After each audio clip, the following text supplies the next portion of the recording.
Sir अभी हमारा सवाल है कि सर जो बिहार में अभी हाल ही में जो जातीय जनगणना कराया जा रहा है, क्या यह बिहार के लिए उचित है? बिल्कुल बहुत ही ज्वलंत मुद्दा है और आप इस चीज को पूछने का मन बनाए हैं और अभी लाइव तो बहुत अच्छा लग रहा है, विचार जानना चाहिए। देखिए, जातीय जनगणना क्यों किया गया, कब कब किया गया और इससे क्या लाभ है, इसके बारे में थोड़ा समय देकर विस्तृत समझने की आवश्यकता।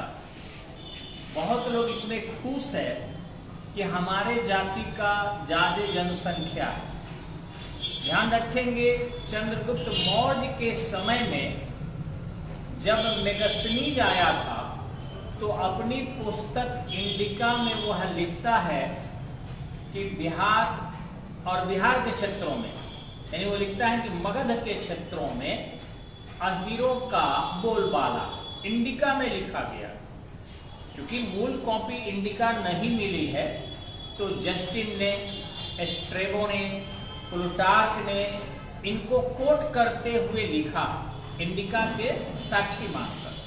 तो जब आज से करीबन 2400 वर्ष पहले बिहार में अहीरों की बोलबाला है या मगध क्षेत्र में अहीरों की बोलबाला है और उनकी आबादी ज्यादा है, तो जब ये बात कहता है तो अभी 14.5% के रिपोर्ट को देखकर दूसरे लोगों को परेशान होने की आवश्यकता नहीं है और उन लोगों को भी ज्यादा खुश होने की आवश्यकता नहीं है। अब रही बात जातीय जनगणना, देखिए सरकार जो इच्छा हो करे, क्योंकि अगर उसका उद्देश्य विकास है तो सही है। हम अगर किसी से पूछे तुम्हारे थाली में कितनी रोटियां हैं और उसका उद्देश्य है रोटी दे देना, तो वह बुरा नहीं है। लेकिन अगर ये पूछे कितनी रोटियां हैं और जानकर उसका बेइज्जती करना, तो ये तो अपराध है। तो ये जो जातीय जनगणना सरकार ने कराया है उसे डिस्क्लोज करने की आवश्यकता नहीं थी। ये सरकार एक गोपनीय आंकड़े के रूप में रखती और सरकार अपने विकासात्मक कार्यों को तय करती। इस पर एक कमेटी बनती, कमेटी जो है तय करती कि आखिर कुछ खास जातियां घट क्यों रही है, क्या वो सरकार के कानून को मानते हैं क्या। जैसे जनसंख्या नियंत्रण से संबंधित पूरे विश्व में 1952 में सबसे पहले भारत ने कदम उठाया था कि विश्व जनसंख्या को रोकना चाहिए और भारत को भी जनसंख्या वृद्धि पर नियंत्रण लगाना चाहिए। अब जब भारत सरकार ने 1952 में कदम उठाया, श्रीमती इंदिरा गांधी ने जो 20 सूत्री कार्यक्रम 1975 में लागू किए थे, उसमें भी उन्होंने अनिवार्य जनसंख्या नियंत्रण कार्यक्रम को दिया था और हमारे दो के कंसेप्ट लागू किए गए थे, अनिवार्य नहीं। लेकिन जो शिक्षक थे उनके अगर 2 संतान है तो उनको ऑपरेशन कराना था। ये टारगेट 40 लाख रखा गया था, लेकिन 80 लाख शिक्षकों का ऑपरेशन हुआ था, जिस कारण सत्ता से बाहर भी हुई। और फिर देखिए कि चौधरी चरण सिंह भी आए और मोरारजी देसाई भी सत्ता में आए थे। तो इस तरीके से भारत में जनसंख्या नियंत्रण करने की आवश्यकता है और इसी जनसंख्या नियंत्रण करने के लिए राष्ट्रीय जनसंख्या नीति बनी है, एक समिति बनी है जिसके अध्यक्ष प्रधानमंत्री होता है और 100 सदस्यीय यह समिति कार्य कर रही है। तो जब इस तरीके से हम जनसंख्या नियंत्रण पर सरकार काम कर रही है, उसके लिए बड़े पैमाने पर ऑपरेशन कराए जा रहे हैं, मातृ सुरक्षा दी जा रही है, बच्चों की अनुच्छेद सुरक्षा से संबंधित कार्य हो रहे हैं, तो सरकार को इसे उजागर नहीं करना चाहिए। ये सोचना चाहिए कि आखिर किसी की आबादी क्यों घट रही है, क्या वे सचमुच सरकार के नियम का पालन करके आबादी घटा रहे हैं, क्या वो सरकार के रूल्स एंड रेगुलेशन को फॉलो कर रहे हैं, क्या वो स्टरलाइजेशन करा रहे हैं, या यहाँ के अशिक्षा होने के कारण, यहाँ बेरोजगारी होने के कारण, यहाँ गरीबी होने के कारण, सड़कें जर्जर होने के कारण, स्कूलिया व्यवस्था अच्छी नहीं होने के कारण, चिकित्सा व्यवस्था अच्छा नहीं होने के कारण, लोगों की सुरक्षा नहीं होने के कारण, अपराध बढ़ने के कारण या गुणवत्तापूर्ण वस्तुओं के उपलब्ध न होने के कारण या लोगों के व्यवहार में जो है एक उच्च शिक्षा स्तर के व्यवहार को न पाने के कारण कहीं ऐसा तो नहीं कि लोग यहां से माइग्रेट कर रहा है। इस पर फोकस करने की आवश्यकता। जहां तक मैं जानता हूं कि जो कायस्थ परिवार के लोग हैं वो कई माइग्रेट करते हैं। हम खुद जानते हैं, छपरा के कचहरी स्टेशन के बगल के कई लोग गोरखपुर में घर बना लिया। ठीक इसी ढंग से इधर सलेमपुर के लोग, ज्योति सिनेमा के कायस्थ लोग बड़े पैमाने पर लखनऊ में, हरिद्वार में, पूना में घर बना लिया। मोहन नगर के कायस्थ लोग बड़े पैमाने पर रांची में घर बना लिया। ठीक इसी ढंग से उन लोगों का कई मकान जो है नागपुर में बन चुके हैं, पूना में बन चुके हैं। मैं पर्सनल उन लोगों को जानता हूं, मैक्सिमम वो कायस्थ समाज के लोग हैं, जबकि वो काफी इंटेलेक्चुअल, कोई IIT इंजीनियर है, कोई FRCS डॉक्टर करके आया है, कोई MBBS है, कोई MD है। अब आप बताओ कि टॉप लेवल का इंजीनियर, टॉप लेवल का डॉक्टर, टॉप लेवल का प्रोफेसर जो जूनियर रिसर्च फेलोशिप निकाला है, अभी ये प्रभुनाथ नगर तरोजा विवाह के घर की एक बच्ची ऑलरेडी वो मुंबई में बस गई है। तो इस तरीके से ऐसा होना जो कायस्थ परिवार की ही है, तो ये सरकार को जांचने की आवश्यकता है, उसको सुरक्षा देने की आवश्यकता है कि हमारे यहाँ से ब्रेन ड्रेन क्यों हो रहे हैं, योग्य लोग माइग्रेट कर रहे हैं क्या। तो आंकड़ा कराना या जनसंख्या कराना कोई बुराई नहीं है। सरकार जो है नीति तय करती है, बनाती, लेकिन उस नीति के लागू करने के तरीके जो है वो बुरे होते हैं।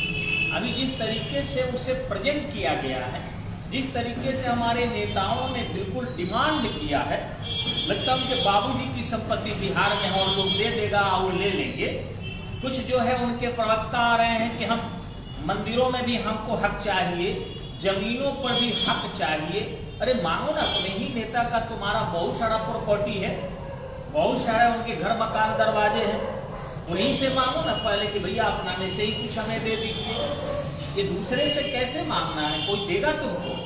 वो बेच कर यहाँ से और दूसरे जगह प्लान कर रहे हैं। इस तरीके से यहाँ से प्लान बढ़ेगा। और ध्यान रखेंगे कि गरीबों का देश गरीबी होता है। बांग्लादेश आज भारत से अलग हो गया, उसकी बुरी स्थिति देख सकते हैं आप। आज भी वहां मिट्टी के मकान 35% लोगों के हैं, घास फूस के मकान 10% लोगों के हैं। बाहर से त्राहिमाम बांग्लादेश गुजरता है। अफ्रीका में सियरा लियोन देख लीजिए, वो भी एक देश है, अति गरीब है। जनजातीय संघर्ष और जातीय संघर्ष वहां लगातार होते रहते हैं। 1000 जन्म लेने वाले बच्चों में 350 बच्चे कब्रिस्तान में चले जाते हैं, 5 साल की आयु भी नहीं देख पाते हैं। इसी ढंग से नाइजर अफ्रीका का देश है, वो भी एक देश है, और वह भी वहां भी जो है सबसे ज्यादा गरीबी है। लोगों की 2 जून की रोटियां भी नसीब नहीं है।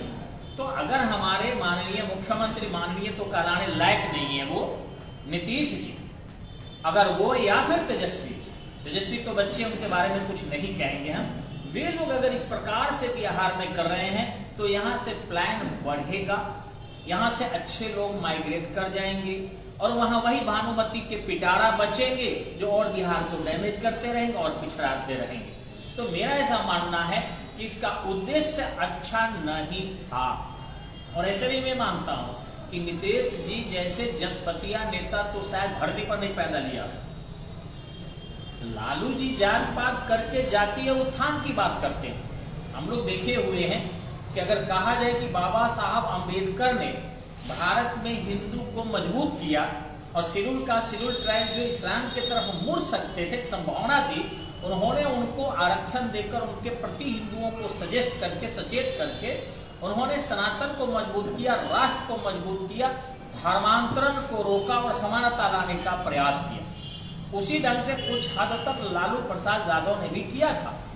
लेकिन वर्तमान में या जब से नीतीश जी हैं, ओबीसी को भी क्लास में बांट दिए, ईबीसी कर दिए। आपको पता होगा कि ढंग से तोड़ना क्या है, क्या विकास उद्देश्य है उनका, ऐसा नहीं है। पूरे भारत में ईबीसी कोई कंसेप्ट नहीं है, लेकिन बिहार में आपका ईबीसी है। ठीक इसी ढंग से मुसहर है तो लोहार है तो धेनुक है, पता नहीं इतनी जातियां हैं यहाँ पर। कि सुनकर परेशानी हो जाती है कि कितने जातियों में वर्गीकरण उन्होंने बिहार का किया। अब अगर इस प्रकार के तेजस्वी के कंधे पर वो बंदूक चलाकर बिहार में जातीय जनगणना कड़ा कर दी और रिपोर्ट जारी कर दिए, ये साबित करता है कि वो जातीय संघर्ष को बढ़ाना चाहते हैं, यहाँ पर अस्थिरता का माहौल उत्पन्न करना चाहते हैं। और मिला जुलाकर जो दोनों पार्टी की सरकारें हैं, लगभग 33-34 साल से जो बिहार में है, वो अपने कमजोरियों को छुपाने के लिए ये आंकड़ा जारी किया। विकास का आंकड़ा इन्होंने क्यों नहीं जारी किया? रही बात कि जो इछला रहे हैं लोग, उनके बारे में मैं कहूंगा कि आप विकास कितना किए हो ये तो देखो। आप देखो आपके प्रोफेसर कितने बने हैं, आपके एजुकेशन लेवल कितना बड़ा है, आपका इकोनॉमिकल लेवल कितना बड़ा है, साइंटिफिक एजुकेशन आपने कितना किया है, आपके रहन सहन का स्तर क्या स्टैंडर्ड का हो पाया है, आपके खाने पीने का स्तर क्या सही है, आप हाइजेनिक फूड को ले पाते हैं, क्या हाइजेनिक आपका लाइफ है? ऐसा कुछ भी नहीं। वही महकते हुए घर में बदबूदार पशुओं के बीच में रहना है और इस तरीके से बाहर निकलकर लाठी लेकर घूमकर केवल यह कहना है कि मेरी आबादी इतनी है, मेरी आबादी इतनी है। ये विकास नहीं है। केरल में जाकर देखिए, एक छोटा सा राज्य है, वहां आबादी कंट्रोल करने के प्रयास हो रहे हैं और विकास किया है। गोवा में जाकर देखिए, आबादी कंट्रोल करने के लिए सरकारें काम कर रही है। अगर बिहार जातीय जनगणना करके भारत को कुछ मैसेज देना चाहता है तो भारत को बर्बाद करने का मैसेज देना चाहता है, क्योंकि अशिक्षित राज्य का राजा भी अशिक्षित ही होता। अशिक्षित राज्य है भारत का, केंद्र शासित प्रदेश और राज्यों में भी।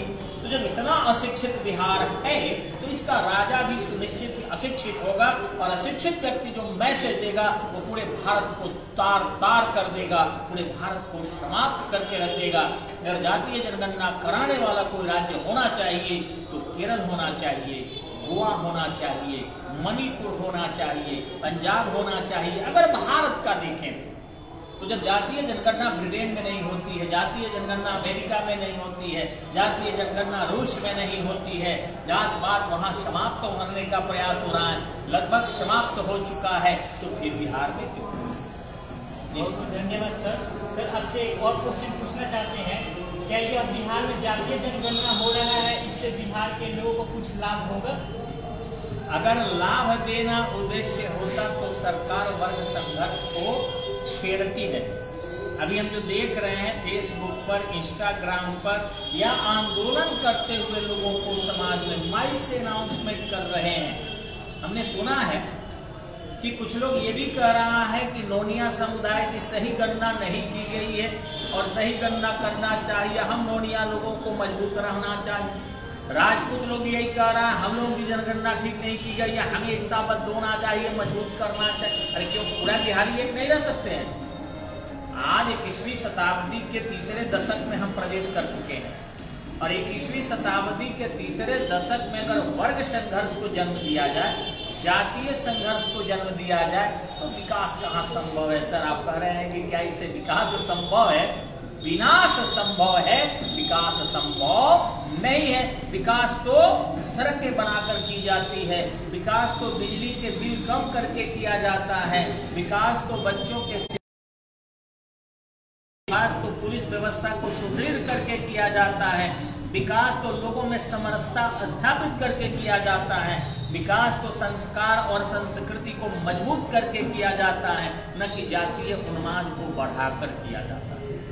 धन्यवाद सर। सर आपसे एक और क्वेश्चन है, ये जो बिहार सरकार जब जातीय जनगणना कराई है, इसको गोपनीय रिपोर्ट क्यों नहीं दी? हाँ, इन्होंने सही कहा कि इसको गोपनीय क्यों नहीं रखी, उद्देश्य ही बुरा है। मैं बता रहा हूँ कि कुछ लोग इस पर बहुत खुश हैं।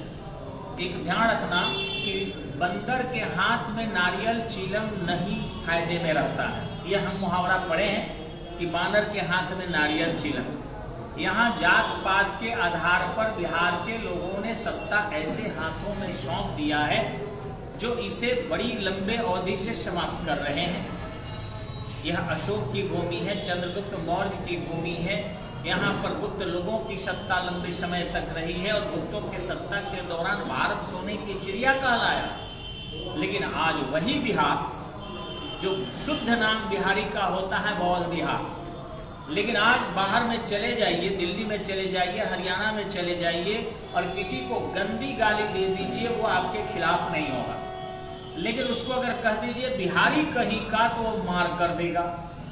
अब बताइए बिहारी कहीं का कितना गंदा गाली हो गया है, आप समझ सकते हैं कि केवल बिहारी कह देना दुनिया की सबसे गंदी गाली मानी जाती है। और दूसरे राज्य के लोग बिहारी को देखना पसंद नहीं करते हैं। कारण इसके पीछे यहाँ की सत्ता है, सब मजाक उड़ा रहे हमारी, और बहुत लोग तो खुश हो रहा है कि चलिए वहां फिर एक वर्ग संघर्ष छिड़ेगा और हम लोगों को मजदूर आसानी से उपलब्ध होंगे। तो सरकार को गोपनीय रखना चाहिए था, अगर पक्का अच्छा उद्देश्य होता तो। लेकिन ध्यान रखेंगे ये सरकार या कोई भी सरकार, मैं भाजपा को भी कहूंगा कि ये नेतागण कभी विकास न किए हैं और न करेंगे।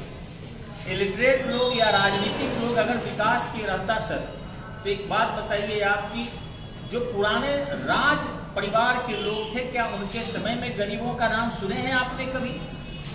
उस समय में गरीब नहीं थे, छुआछूत नहीं था। हमारा राजा रामचंद्र जी के समय में कभी छुआछूत हुआ? भगवान कृष्ण के समय में छुआछूत हुआ? नहीं हुआ। लेकिन आप देखेंगे जो छुआछूत होता है इन्हीं के वर्ग से शुरू होता है। गुप्त काल में सबसे पहले छुआछूत शुरू हुआ और उससे बढ़ते बढ़ते धीरे धीरे सल्तनत काल में थोड़ा आगे बढ़ा।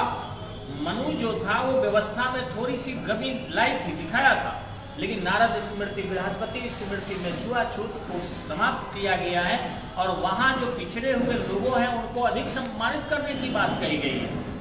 लेकिन वही देखेंगे आप कि जब अंग्रेज आए और वारेन हेस्टिंग्स ने खोजबीन करके देखा कि भारत की सबसे गलत पुस्तक कौन है, तो उन्होंने मनु स्मृति का ही अंग्रेजी में ट्रांसलेट किया, a code of Gentoo laws, LODGE, a code of Gentoo laws. जानबूझकर, सॉरी LAWS लॉ कानून का बहुवचन है, a code of Gentoo laws. और ऐसा करके वो भारत को तोड़ो और राज करो, तोड़ो और राज करो की नीति को लागू किया। ये तो अंग्रेजों से भी खत्म है कि उन्होंने केवल अगरी पिछड़ी तोड़ा था, ये अगरी में भी तोड़े हैं और पिछड़ी में भी तोड़े हैं, ये पूरा चकनाचूर कर रहे हैं। बहुत बहुत धन्यवाद सर। सर एक और आपसे क्वेश्चन है, ये जो हमारे बिहार के मुख्यमंत्री नीतीश जी हैं, ये प्रधानमंत्री के सपने देख रहे हैं, क्या यह प्रधानमंत्री बन पाएंगे? अगर भारत के भाग्य में लिखा होगा विनाश, तो ऐसा मुख्यमंत्री प्रधानमंत्री बनेगा। सीधी सी बात है कि ये बिहार को आप देखो ना, इतने समय में कहां ले गया। अगर ऐसे घटिया आदमी बन जाता है भारत का प्रधानमंत्री, तो सर्वनाश हो जाएगा और उसमें हम लोग दोषी होंगे कि ऐसे व्यक्ति को प्रधानमंत्री के बारे में सोच भी रहे हैं।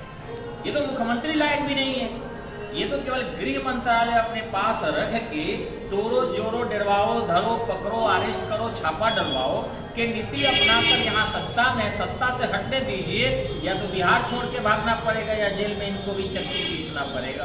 तीसरा कोई काम, इनके सारे घोटाले उजागर होंगे ही होंगे। प्रधानमंत्री लायक बिल्कुल नहीं। बहुत बहुत धन्यवाद सर। चलिए, तो आप आए, मुझे अच्छा लगा और आपके माध्यम से हमने अपने लोगों को कुछ अपनी वाणी को रखा। यह स्पष्ट है कि सरकार का उद्देश्य और नियति सही नहीं है, लेकिन एक और बात है कि जो रोगिया को भावे वही पैदा फरमावे। और इस कंडीशन में हमारी देश की, हमारी राज्य की जनता भी इस प्रकार की नहीं है कि ऐसे रिपोर्ट का विरोध नहीं कर रही है, ऐसे सरकार का विरोध नहीं कर रही है, भीनी भीनी इस पर मुस्कुरा रही है, इसका स्वागत कर रही है। ये तय है कि बिहार बचने वाला नहीं है। बिहार की ऐसी पटकथा रच दी गई है जिससे विनाश सुनिश्चित है। इसे बचाना अब पब्लिक के ही हाथ में है। सरकार को विनाश के लिए तैयार बैठी। धन्यवाद।